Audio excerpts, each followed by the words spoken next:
बरेली में 26 सितंबर को I love Mohammad poster विवाद से शुरू हुए बवाल के बाद अब शहर से एक राहत भरी खबर सामने आई है। दरगाह आला हजरत जो कुछ दिनों से सन्नाटे में डूबी थी, अब फिर से रौनक से भर उठी है। जायरीन लौट आए हैं, दरगाह की गलियां फिर से गुलजार होने लगी हैं और शहर का माहौल अमन के रंग में रंग गया है। 10 दिन बाद सोमवार से दरगाह आला हजरत की गलियां फिर से या रसूलुल्लाह की सदा से गूंज उठी। बरेली प्रशासन, पुलिस और बरेली विकास प्राधिकरण ने आज शहर में अवैध निर्माणों पर कार्रवाई करते हुए 5 प्रतिष्ठानों को सील कर दिया। इस कार्रवाई में फरीदपुर चौधरी का bag marriage hall, Veer Savarkar Nagar स्थित कार गैरेज, कोहाड़ा पीर की सपा पार्षद की स्कूटी एजेंसी, कैंट के मोहनपुर गाँव के प्रधान जाकिर की जिम और मोहनपुर के मैकेनिक का वर्कशॉप सील कर दिया गया। वीडियो का साफ तौर पर कहना है कि हम अवैध निर्माण को किसी भी सूरत में बर्दाश्त नहीं करेंगे। यह कार्रवाई सभी नागरिकों के लिए एक चेतावनी है।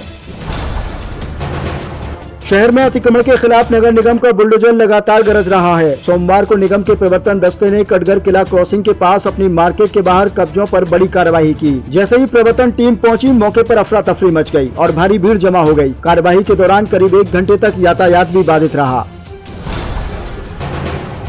शरद पूर्णिमा के पवित्र स्नान के दौरान सोमवार को बरेली मातम में बदल गया। फरीदपुर थाना क्षेत्र के खल्लपुर घाट पर रामगंगा नदी में नहाने गई 2 किशोरियां गहरे पानी में डूब गयीं। स्थानीय लोगों और पुलिस की मदद से एक शव को बरामद कर लिया गया, जबकि दूसरी किशोरी की तलाश SDRF टीम कर रही है।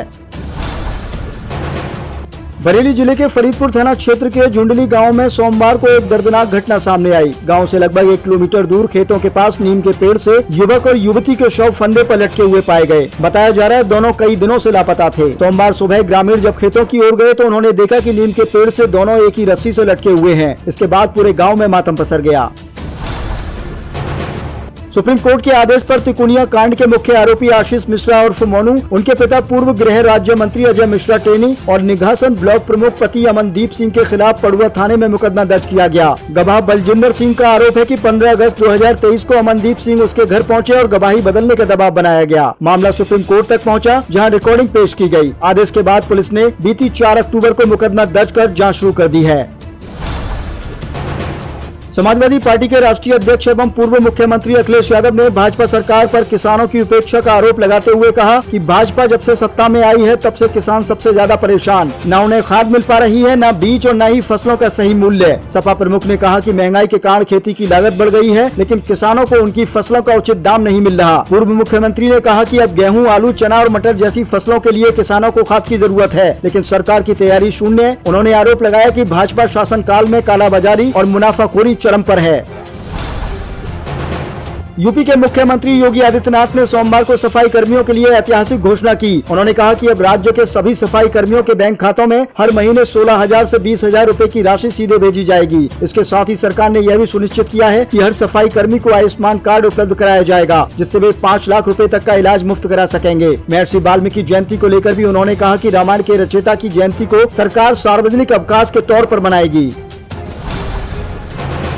बिहार विधानसभा चुनाव 2025 की तारीखों का ऐलान हो गया है। चुनाव आयोग ने जानकारी दी कि इस बार राज्य में 2 चरणों में मतदान कराया जाएगा। पहले चरण की वोटिंग 6 नवंबर को, जबकि दूसरे चरण की वोटिंग 11 नवंबर को होगी और 14 नवंबर को नतीजे आएंगे। आयोग के मुताबिक कुल 90,712 पोलिंग स्टेशन बनाए गए हैं। इनमें से 13,911 पोलिंग स्टेशन शहरों में और 76,801 पोलिंग स्टेशन गाँव में होंगे। इस बार पोलिंग स्टेशन पर औसतन 818 मतदाता अपने मताधिकार का प्रयोग करेंगे। चुनाव आयोग ने इस बार एक खास कदम उठाया है। 38 पोलिंग स्टेशन युवाओं द्वारा, 1044 पोलिंग स्टेशन महिलाओं द्वारा संचालित किए जाएंगे। इसके अलावा 1350 मॉडल बूथ भी बनाए गए हैं।